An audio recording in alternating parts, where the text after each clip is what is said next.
লকডাউনটা পুলিশকে আবার বলবো সিরিয়াসলি দেখা, মানুষের জীবনযাত্রাও চলবে, আর কোভিড যাতে স্প্রেড না করে সেদিকেও আমাদের নজর রাখতে হবে। আমাদেরও প্রশাসন এবং সাধারণ মানুষও অনেক কোঅপারেশন করছেন, তাদের সাহায্য নিয়ে কাজগুলো হচ্ছে। আমরা আজকে একটা অ্যালাউ করছি, অনেকে মর্নিং ওয়াক করতে পারছে না, বেচারা 3 মাস ধরে বাড়িতে বসে আছেন।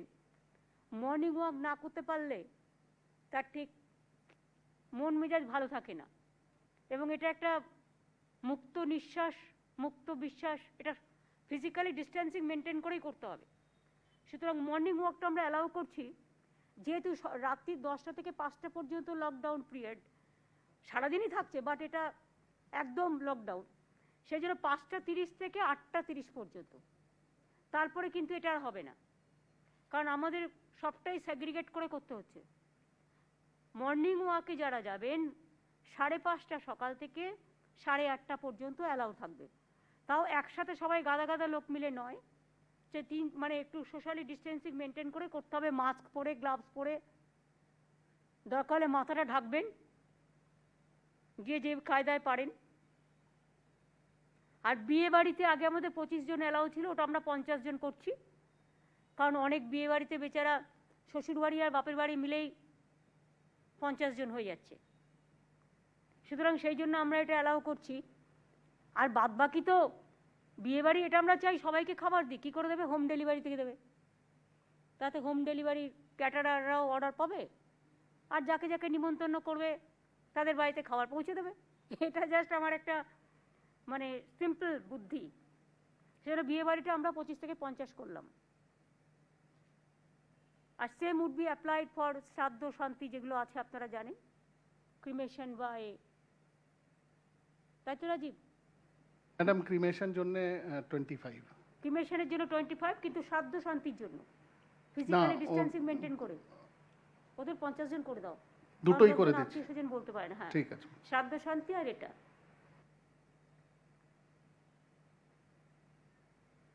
চ্যাংরাবান্ধা যেটা আমাদের আছে, বাংলাদেশের চ্যাংরাবান্ধা বর্ডার অনেক দিন ধরে বন্ধ আছে, বাংলাদেশও বারবার রিকোয়েস্ট করছে, ওদের ওখানে নানা রকম জিনিসপত্র যায়, অনেক ট্রাকও আটকে আছে। চ্যাংরাবান্ধা মালবাজার এই বর্ডারটা আমরা কবে থেকে চালু করবে? কাল থেকে চালু হবে। এটা লোকাল লোকেদেরও আমরা কনফিডেন্সে নিয়েছি, তারাও সকলে বলেছে। বনগাঁ না, এটা কুচবিহার।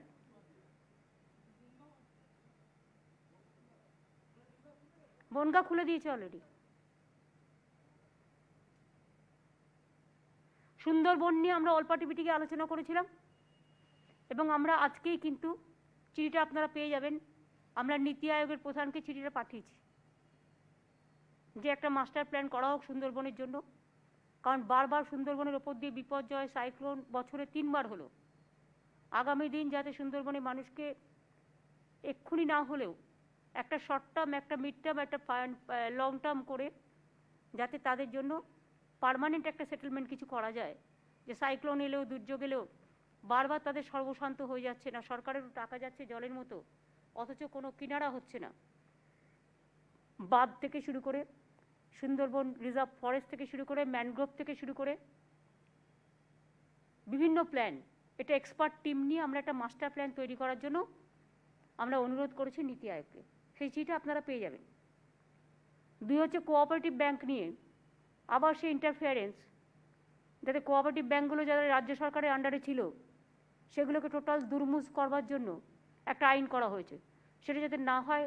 রাজ্য সরকারের রিজার্ভ ব্যাংকের একটা পার্সিয়াল এতে ছিলই কোঅপারেটিভ ব্যাংকের উপরে কন্ট্রোল, কিন্তু সবটা নয়, রাজ্য সরকারের হাতে ছিল, এবং সেই হেতু আমরা এই একটা হলে রাজ্যের যে একটা নিজস্ব কোঅপারেটিভ ব্যাংক, যেটা কোঅপারেটিভ মুভমেন্টের সাথে যুক্ত কোটি কোটি মানুষ, ফার্মার থেকে শুরু করে সেলফ হেল্প গ্রুপ থেকে শুরু করে সবাই, সুতরাং আমরা ওই একটাকে উইথড্র করার জন্য বলেছি, অ্যামেন্ডমেন্টটাকে।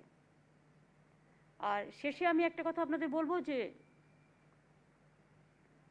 মেট্রো রেল নিয়ে সিএস আজকে একটা চিঠি লিখেছে, একটা মেট্রো রেল নিয়ে, একটা প্লেন নিয়ে। সেই চিঠি দুটো আপনাদের কাছে দিয়ে দেওয়া হচ্ছে। প্লেনটা আমরা বলেছি ইন্টারন্যাশনাল ফ্লাইট যেমন বন্ধ করা হয়েছে 15ই জুলাই পর্যন্ত, ডোমেস্টিক ফ্লাইটও বিশেষ করে যে জায়গাগুলোতে করোনা খুব বেশি হচ্ছে সেখান থেকে আসার ক্ষেত্রে রেস্ট্রিকশন করার জন্য। আর আমাদের স্টেটের মধ্যে যেমন কলকাতা, শিলিগুড়ি বা অন্ডাল, এগুলোতে আমাদের কোনো রেস্ট্রিকশন নেই। আর বিভিন্ন হটস্পট থেকে যেগুলো আসছে সেসব জায়গা সপ্তাহে একদিন হতে পারে, কিন্তু রেগুলার এত লোক এসে গেলে হটস্পট থেকে আমরা 2 উইকস কোনো ফ্লাইট নেব না। হ্যাঁ, 2 উইকস আমরা নেব না বলেছি। বাকি জায়গা থেকে সপ্তাহে একদিন করে আমরা নিতেই পারি। এটা সিএস একটা চিঠি লিখেছেন সিভিল এভিয়েশন মিনিস্টারকে, আর এক চিঠি রেল বোর্ডের চেয়ারম্যান, সিভিল এভিয়েশন সেক্রেটারিকে লিখেছে, আর একটা হোম সেক্রেটারিকে লিখেছে। হোম সেক্রেটারিকে, যেহেতু হোম সেক্রেটারির আন্ডারে লকডাউনটা পড়ে। আর দুই হচ্ছে আর একটা চিঠি লিখেছে চিফ সেক্রেটারি, সেটা হচ্ছে মেট্রো রেলের ব্যাপারে, যে আমরা হোম সেক্রেটারিকে লিখেছেন। তাতে বলা, আমরা রিকোয়েস্ট করেছি, যেহেতু কলকাতাটা কোটি কোটি মানুষ আসা যাওয়া যাতায়াত করে এবং বাস যেমন একটা পরিষেবা দেয়, মেট্রো রেলের পরিষেবাটা তো আমাদের এখানে মেন। সেই মেট্রো রেলটা একদম বন্ধ করে রাখলে এসেন্সিয়াল সার্ভিসেও যারা যাতায়াত করেন তাদের পক্ষেও খুব প্রবলেম হচ্ছে। আমরা বাস ইতিমধ্যেই যতটা পেরেছি সরকারি বাস আমরা নামিয়েছি, এবং মেট্রোকে আমরা রিকোয়েস্ট করছি with limited capacity, at least essential সার্ভিসের সাথে যারা যুক্ত আছেন তাদের জন্য একটা যদি চালু করেন, তাহলে অন্তত কিছুটা লোক মেট্রোতে চলে গেলে বাদবাকিটা বাসে আমরা অ্যাডজাস্ট করে দিতে পারি, সরকারি বাসে। আর একটা হয়তো একটু কঠোর সিদ্ধান্ত আমাদের নিতে হচ্ছে, বাট আমি প্রথমেই ক্ষমা চেয়ে নিচ্ছি, মাফ করবেন, আমরা এটা কেউ চাইনি।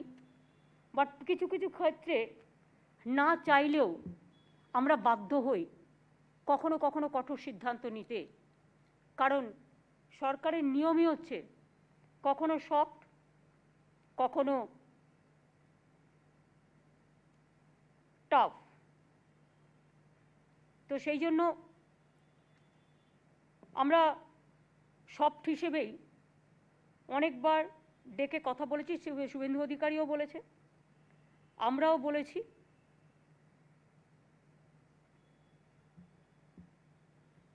কিন্তু যখন ফল পাইনি, আমরা আগামীকাল 1 জুলাই থেকে চালু করার কথা ছিল, যেটা আমরা 15,000 টাকা করে দেবো বলেছিলাম বাসপতি প্রাইভেট বাসকে এই 3 মাস হেল্প করার জন্য। কিন্তু আগামীকাল পর্যন্ত আমরা দেখে নেব, আশা করি তাদের শুভবুদ্ধির উদ্ভব হবে, যেটা তারা কথা দিয়েছিলেন মিটিংয়ে। যে মিটিং হয়েছিল আপনারা দেখেছেন, মিটিংয়ে ইউনিয়নের তারা বসেও ছিলেন, ট্রান্সপোর্ট সেক্রেটারি, ট্রান্সপোর্ট মিনিস্টারও ছিল, চিফ সেক্রেটারি, হোম সেক্রেটারি, পুলিশের সবাই ছিল, সেখানে তারা কথা দিয়ে গিয়েছিলেন। কিন্তু অন্য জায়গায় আমার অন্যরকম বিবৃতি দেখছি। আমি আশা করি বিবৃতি নয়, যেটা তারা কথা দিয়ে গেছিলেন সেটাই রাখবেন। আর তা নাহলে কিন্তু মানুষের অসুবিধে হচ্ছে। মানুষের অসুবিধে হলে মানুষের স্বার্থে কখনো কখনো কঠোর সিদ্ধান্ত নিতে হতে পারে, সেজন্য কিন্তু সরকার দায়ী থাকবে না, সেই জন্য কিন্তু দায়িত্ব বর্তাবে বিশেষ করে ইউনিয়নগুলোর ওপরে, যে ইউনিয়নগুলো যারা এসছেন মিটিং করে গেছেন। আমি এখনও রিকোয়েস্ট করছি, ডিজেলের ভাড়া বেড়েছে, ডিজেলের দাম বেড়েছে, প্রাইভেট বাসের ভাড়া বেড়ে, পেট্রোলের ভাড়া বেড়েছে, কথা সত্যি, কেউ অস্বীকার করছে না, এবং এটাকে আমরা কেউ সাপোর্টও করছি না।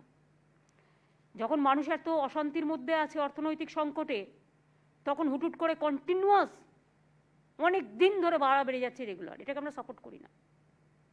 কিন্তু সেক্ষেত্রে একটা থিওরি হওয়া উচিত, যখন ভাড়া কমে যাবে তখন আপনি কমিয়ে দিন, যখন বাড়বে তখন আপনি বাড়াতে চাইছেন, কিন্তু যখন কমছে তখন তো আপনারা কমাতে বলছেন না। থিওরিটা যখন হবে এমনভাবে করতে হবে যে কমলেও কমবে, বাড়লে বাড়বে, এটা অ্যাডজাস্ট হবে। তা সেটা তো এখনো হয়নি, আমি তো অনেক দিন আগে থেকে এটা বলেছিলাম। তা সেটা যখন হয়নি তখন আবার আমাকে কমবার সুযোগ দিতে হবে, তখন দেখবো রোলটা কী আছে, তারপরে এগুলো আমরা ভাববো, আজকে ভাববার কথা নয়।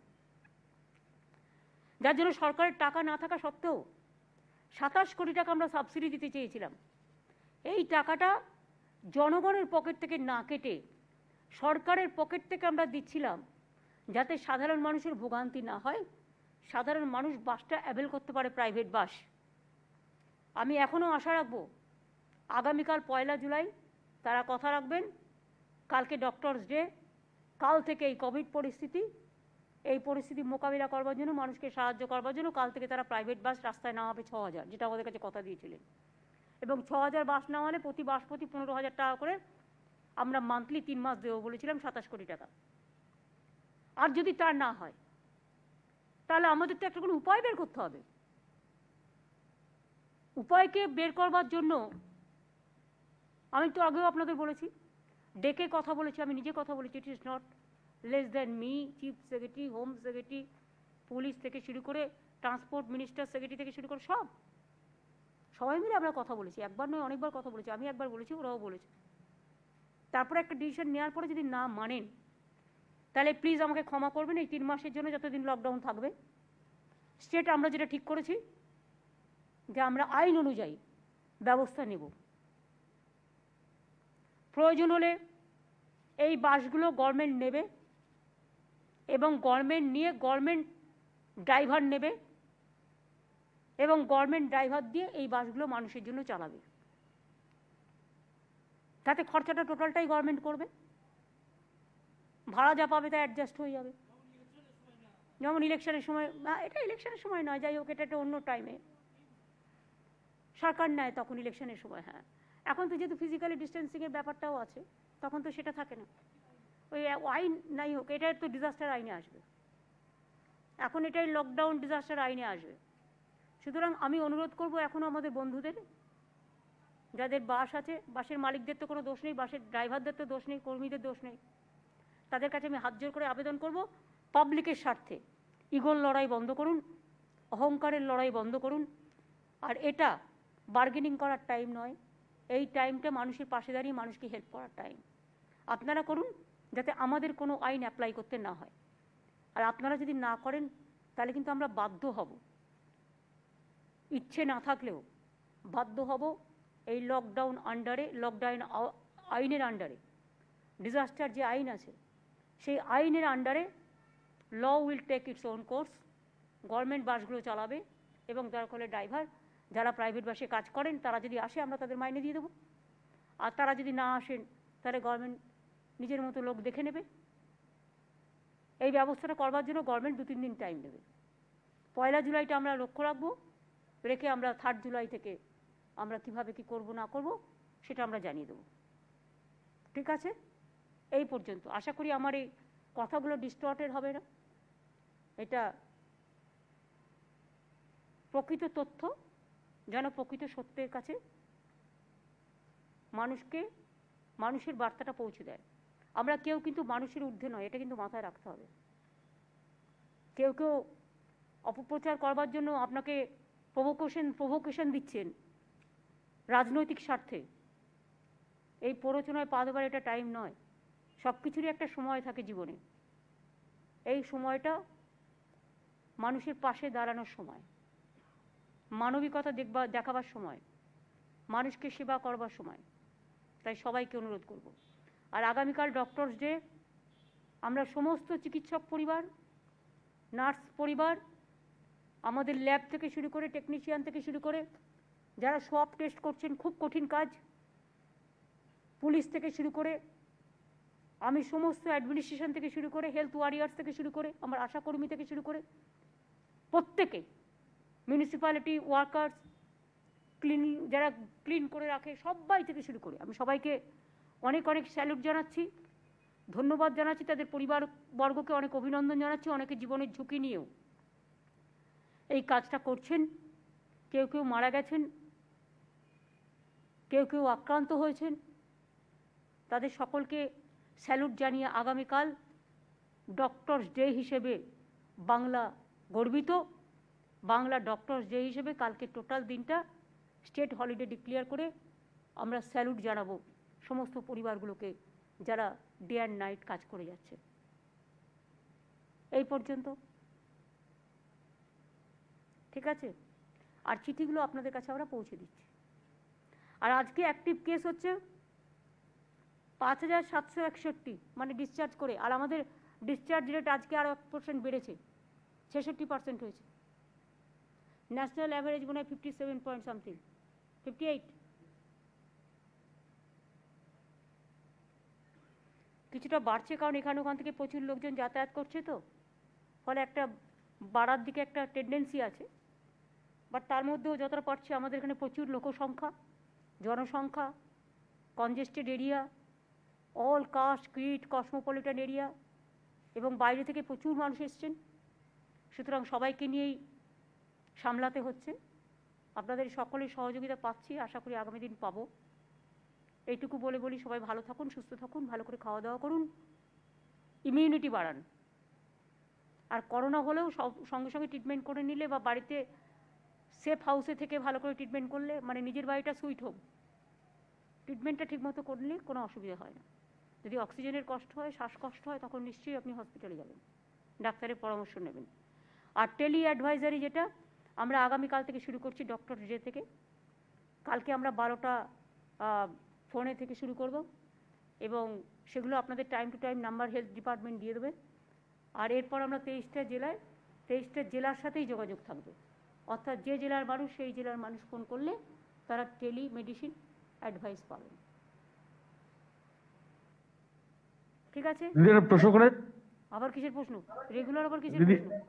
না দিদি, একটা একটু আগে প্রধানমন্ত্রী অনেক কিছু ভাই বলেছেন। আমি প্রধানমন্ত্রীটা এখনো সব শুনিনি, আমি না শুনে ডিটেলস কি করে বলি বলুন? আমি তো আপনাদের এখানে, আমি তো ক্যাবিনেট মিটিং করছিলাম, আমাকে শুনতে দিন। আপনি কি বলতে চাইছেন শুনি, আমি জানি না আমি কি বলেছেন উনি না বলেছেন, আমি এখনো শুনিনি, তার কারণে আমার ক্যাবিনেট মিটিং চলছিল। আর না জেনে না শুনে পরের মুখে ঝাল খেয়ে কিছু বলা বলে ঠিক বলে আমি মনে করি না, নিজে না শুনে। সেটা হ্যাঁ, নিশ্চয়ই নিশ্চয়ই। না, উনি যেটা বলেছেন একটু আগে সেটা হচ্ছে যে এই যে নিখরচা যে রেশনের যে কর্মসূচিটা, সেটা নভেম্বর পর্যন্ত বাড়ানো হয়েছে, 1 নম্বর। আর 2 নম্বর হচ্ছে উনি আজকে ফের একবার ওই অভিন্ন রেশন কার্ডের পক্ষে সওয়াল করেছেন। অভিন্ন রেশন কার্ড, সারা দেশে একটাই ration card, one nation one card, এটার পক্ষে সওয়াল করেছেন দিদি। তো রাজ্য সরকার তো এর আগে একবার জানিয়েছিল যে ওয়ান নেশন ওয়ান কার্ডের বিষয়টা নিয়ে রাজ্য সরকার সেরকম কিছু ভাবছেন না। তো এই এখন বিষয়ে আমি কি এসব আপনি নিয়ে কিছু আলোচনা বলবেন? করব না। আমি তার কারণ হচ্ছে আমি কনসেপ্টটা ফার্স্ট নিজে ক্লিয়ার হব। আগে ছিল বড় বড় কার্ড আমরা দেখতাম, সাদা কার্ড, রেশন কার্ড, যখন আমাদের রেশন কার্ড যখন থেকে দেখেছি, তারপরে হয়ে গেল লাল নীল সবুজ কার্ড, তারপরে হয়ে গেল ডিজিটাল কার্ড, এখন আবার বলছে one nation one ration, one election, one nation, one leader, one nation. আরে আমি বুঝতে দেবো ব্যাপারটা কি, না বুঝে আমি কী করবো? আর ওনারা বলেছেন নভেম্বর পর্যন্ত কোনটা, যেটা 5 কেজি করে দিচ্ছেন ওরা, মানে ওইটা 5 কেজি করে দেওয়াটা, ওই যেটা আর কি এফসিআই, যেটা আমাদের চালটা ভালো চাল, আমরা চাষিদের থেকে নিই, ওদের চালটা ফুড এফসিআই থেকে নেয়, ওদের চালের কোয়ালিটিটা খারাপ। আমাদের চালের কোয়ালিটি আমি আপনাদের আগেও বলে দিয়েছি যে আমরা আগামী সেপ্টেম্বর পর্যন্ত ইতিমধ্যে আমাদের অ্যানাউন্স করা আছে যে আমাদের এই 3 মাস আমরা 5 কেজি করে দিয়েছি চাল, আর এই 3 মাস আমরা চাল এবং আটা দুটোই দেবো, কারণ অনেকে আছে অনেকে আবার আটা খেতেও পছন্দ করেন।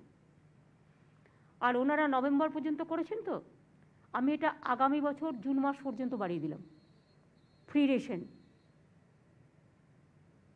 আগামী বছর জুন মাস পর্যন্ত বাড়িয়ে দিলাম, যাতে লোকে দুটো খাদ্য খেতে পারে। ওনারা আজ দেবেন কাল দেবেন না। এবং আমার একটা রিকোয়েস্ট থাকবে, ওয়ান নেশন ওয়ান রেশন এসব বলার থেকে যে রেশনটা ওনারা দিচ্ছেন, মনে রাখবেন 60% লোক পাচ্ছে, 40% পাচ্ছে না। 5 কেজি করে যেটা দেওয়া হচ্ছে, তাই তো 60% লোক বেঙ্গলে কভার হচ্ছে সারা দেশে, 40% ওনারা যেটা 100% বলেছেন ভুল বলেছেন। কি চিফ সেক্রেটারি কি বলবেন?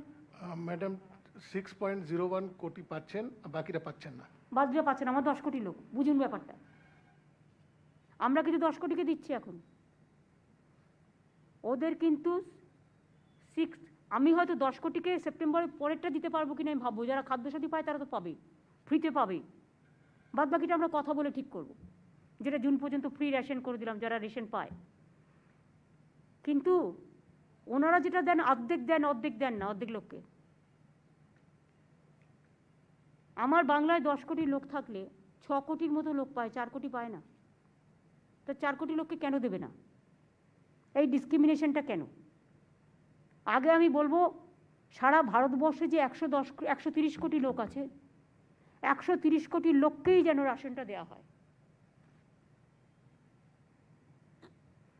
এবং বেঙ্গলেও 60% পায়, 40% ওনাদের রেশনটা পায় না, সেটা 100% করা হোক। ঠিক আছে, থ্যাংক ইউ। দিদি ক্যাবিনেট মিটিং এ আজকে কিছু চুপচাপ ওই মানে কিছু কিছু কাজ থাকে তো টেকনিক্যাল করতেই হয়, সুতরাং সেগুলো হয়েছে। ক্যাবিনেটে তো আপনারা জানেন অনেক কাজ আছে, অনেক কিছু টেকনিক্যাল ব্যাপার থাকে ক্যাবিনেটে, সেগুলো পাস করাতে হয়। এইসব সুন্দরবনটা ছিল ক্যাবিনেটে, এইসব আর কি। আবার আমাদের 15ই জুলাই ক্যাবিনেট মিটিং আছে, এই পর্যন্ত। দিদি, যে বাসগুলো আপনারা প্রাইভেট যে বাসগুলো নেওয়ার কথা বললেন, সেক্ষেত্রে ড্রাইভার কন্ডাক্টর তাদের কি আপনারাই বেতন দেবেন? অবশ্যই, যদি তারা আমাদের সাথে কাজ করতে রাজি হয়। বাসটা যখন আমরা নেবো, বাসের তো চালকও আমার দরকার। তারা যদি কাজ করতে রাজি হয়, ড্রাইভারকে কন্ডাক্টরকে আমরা চালিয়ে দেবো। আর তারা যদি রাজি না হয়, তাহলে আমাকে অন্যভাবে জোগাড় করতে হবে। Thank you. Ma'am, one question, please. বলো। Ma'am, the Prime Minister once again today has spoken about the Prime Minister Garib Kalyan Rozgar Yojana as a fantastic scheme for the migrant workers. And he goes on to say that his government has taken good care of migrants by transferring money. But Bengal has been excluded. Bengal's name was not included. How has the central Actually, we scheme do not taken care know of all the migrants?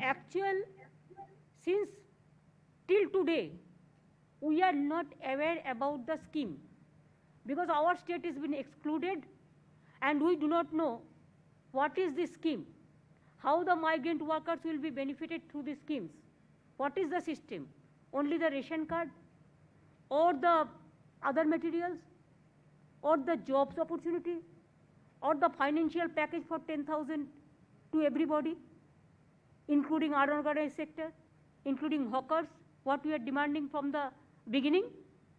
We didn't get the schemes. So without seeing that scheme, how do I say? It won't look nice to say anything without knowing into the details. I think there had been absolute silence on the issue of China. The entire nation expected the Prime Minister, while addressing the nation, will say something on the China and the current standoff where India stands. He did not utter a word. Many are questioning why Bhashan when there is no action. For China, it's an external affairs issue. We never interfere in the external affairs issues because our party stand always is very clear that we always we support the government stand regarding this. But if government takes any stand against China, we want that it should be implemented in toto. We have to be very aggressive, one side and other side, that diplomacy, the peaceful coexistence, the negotiation, both the side, whatever will suit to my motherland, my country, there we have to act. Only some apps, to ban some apps will not give you the result. We want to give China a befitting reply. But how do we do it? That they have to decide. Otherwise, people of this country may ask the question that what is the government stand? Am I clear? App is not the But I solution. support the government stand, my motherland. দিদি দিদি দিদি একটা